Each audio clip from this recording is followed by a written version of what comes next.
Hey guys, David Huffaker here again, coming back to you with some more videos on what's going on in today's industry of real estate and in the markets.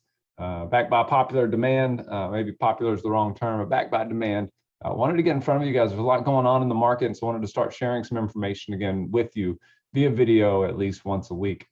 A lot going on for you guys, a lot of training opportunities and things to learn as we continue to go through an interesting market as we're shifting, as the market is shifting, as rates are shifting. The conversation has been said that many of us were not in business, and almost say over 80% of the agents currently in real estate at the moment were not licensed prior to 2017. And so short of just navigating the COVID pandemic, which was a big navigation, a big shift there, this is the first economic shift that many of you may have seen. And so I've been licensed since 2004. I'm not saying that I know everything, but have seen some things. And so I want to share my history with you. I want to give you the perspective of the industry of what we're hearing from Gary Keller, from national leaders, from regional leaders, as well as just give you some tactical tools that can help you navigate the market. And so what's going on? This week is May 9th, as you're receiving this video. And so some interesting things happened last week. The Federal Reserve actually raised the benchmark interest rate by 0.5 percentage point, which was pretty much in line with market expectations. If you'll recall, at their last meeting, they raised it 1/4 point, and really want to talk about why we're doing that. That's the biggest hike at one time that we've seen in almost 2 decades. And so really starting to try to curb inflation and get the markets in check, which we'll dive into in just a second. In addition, they also outlined they're going to be reducing their bond holdings by about $95 billion a month, again, just in a way to slow down growth. And they're not trying to slow down growth, but kind of get it into check. There's 2 main things that we're looking at when it comes to what the government is trying to do. Their prediction is that right now the rate hovers between about 3.25% and 1% for the federal bond, for the federal rate. That also means the federal fund rate, federal funds rate. Likely to see that rate continue to climb through the year. We're predicting probably by the end of 2022, somewhere around 2.75% to 3% on the federal funds rate. Now that's the rate in which banks borrow money from the government. And so the banks are going to borrow that money from the government, and then they add their interest rate hike on top of that, which is where you get current rates for things. Now, keep in mind, guys, the federal fund rate is not your mortgage rate. And so we have to help the consumer understand that. A lot of them think that the federal funds rate is the direct proportion of the interest rates of what's going on in the market. Excuse me. And that's not necessarily true, that they're really independent of each other. And yet at the rate at which banks borrow money is also going to eventually have an effect on the rate at which the consumer borrows money. And so the things that it is directly tied to, sometimes like credit cards and things like that, you'll see that almost immediately. The markets sometimes have rates priced in. And so that's where you won't see like an exact, so if they raise it 1/4 point, that doesn't mean interest rates go up 1/4 point. Interest rates may have already priced in, or banks may have already priced in an expected increase, or they maybe haven't. So you might see more than 1/4 point, just depending upon the risk tolerance for the banks, right? One of the neat things that's happening is on the inverse. Typically, you would tend to see banks improve their interest rates that they're willing to pay for money market accounts and things like that. But over the course of COVID, a lot of people have created some forced savings because they didn't have as much opportunity to go out and spend money and take vacations and do those things. And so the banks are actually sitting on quite a bit of cash, right? Piles of deposits is what they would call them. And so they're not overly motivated to pay people more for money because there's quite a bit of deposits in there. So you're actually not seeing what you would typically see when the Fed raises their rates, as far as people getting a better return on their money market accounts and things like that. So we'll see how all of that plays out. Ultimately, how does it impact our industry? From an economical standpoint, you really want to keep in mind that a democracy really runs off of the government's ability to kind of keep the balance, right? Especially in the financial systems. If they didn't, right, if we allowed inflation in last month was pegged somewhere around 8%. If you allow inflation to continue to grow at that rate, you create this huge disparity, because what happens is if you have assets, inflation's actually a good thing, right? Inflation actually drives up the price of your assets. And so the haves and the have-nots become a bigger disparity. right? If you have 20 rental properties and you own them right now, right? What are home prices? Home prices are up quite a bit.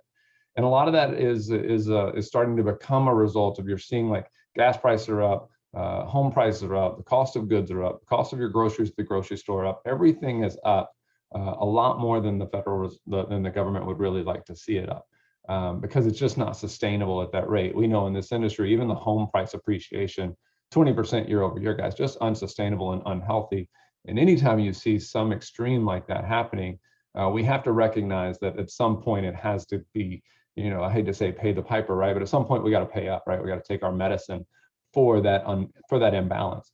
On the opposite end of the spectrum of inflation is recession, right? And so you've got the economy going so far, so fast, and things are getting too expensive, a lot in part due to supply chains and things like that, a lot in part to do with just people have a lot of money. A lot of money was pumped into the economy during COVID. And so that's causing a lot of this challenge. And so what the government needs to do is slow that down, right? They really want to slow it down to where we get back to a more balanced market. So as you're swinging it back, at the opposite end, you would have a recession, right? And a recession is defined by 2 consecutive quarters of negative GDP. And so that, we'll watch what happens as they try to land that ball right somewhere back into the middle. Never do they get it right? I mean, it's our government and they're doing the best that they can, but rarely do they actually land that plane exactly where they mean to. And so as they start to raise rates in order to slow down people spending money, that starts to push it back. The prediction is that we probably push it back and do maybe end up in a recession. With a lot of the indicators, people smarter than me believe that, we'll feel a recession somewhere in 2023. And so ultimately, what does that do for you and your family and the impact on your business and your ability to serve the consumer? So what we want to do is we just want to be able to understand that, right? If you think back, this is not 2008, right? It's not 2007. This is not a housing crisis. This is not something where people were doing something illegal in the loan market. This is just a part of economic control. And so if you think of it this way, right? If you think of I have 10 bottles of water to sell, and over the last few years, the price of water has really gone up because I've had 50 people interested in buying those 10 bottles of water. And so they've been willing to bid more and more on what they want to purchase that water for. And so all of a sudden with them raising rates, a lot of our people who want to buy waters are now going to look up and go, I don't know that I want to do that, right? And so we're going to lose some of those buyers.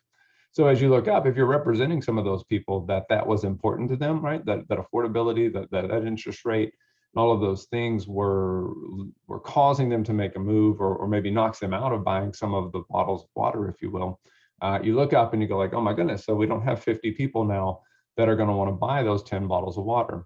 Maybe now we only have 20, right? We only have 20 people now looking to buy those 10 bottles of water. But at the same time, we can only sell 10 bottles of water. No matter how great the demand is, we only have a certain number of bottles of water. And you're going to see that because what's going to happen is now we're going to actually go and probably take 3 bottles of water off the shelf because less sellers are going to want to sell their home, right? They were already reluctant to sell their home because of prices, but now they're going to fight the need to sell their home because prices are so high. And while I have a 2.25%, 2.5%, 3.5%, whatever it is, interest rate on my current home, so now not only do I have to go pay more for a home, but I'm going to have to get a higher interest rate.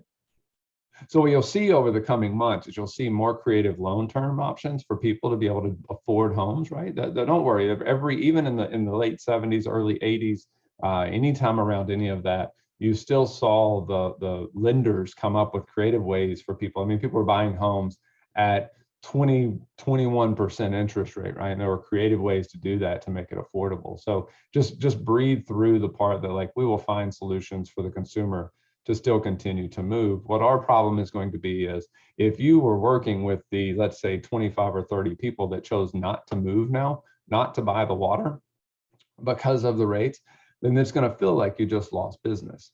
And you can argue whether that was real business or whether they were really going to move or not.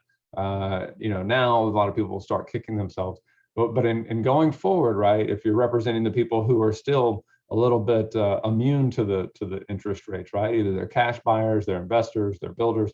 If you're representing the seller side quite often, right, I mean that's going to be where your sweet spot is right now, is in representing a lot of people that do want to list their home for whatever reason. So what does all of this mean, right? What does this mean for our industry, guys? It's going to be an interesting 12 to 18 months. And I want to say interesting because those that are educated and knowledgeable on how to navigate a shifting market, guess whose value is going up all of a sudden?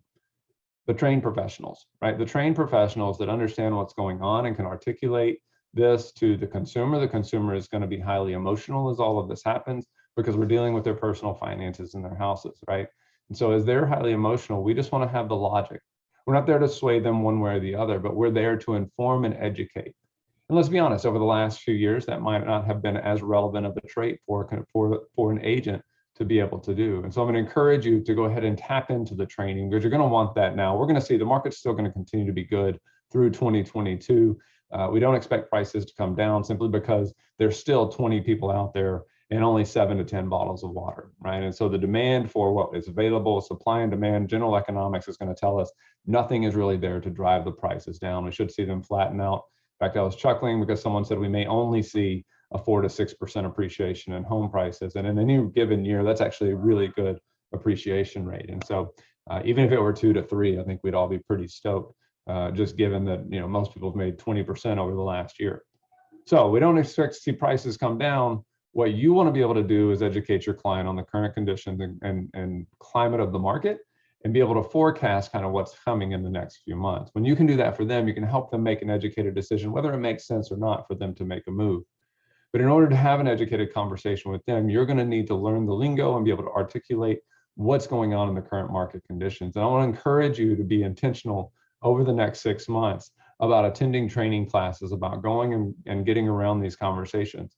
We know from Bold that we grow into the conversations around us, and you're going to continue to see more and more opportunities to hear people talking just like this about what's going on with interest rates, recessions, mortgage rates, and how that ultimately impacts the consumer.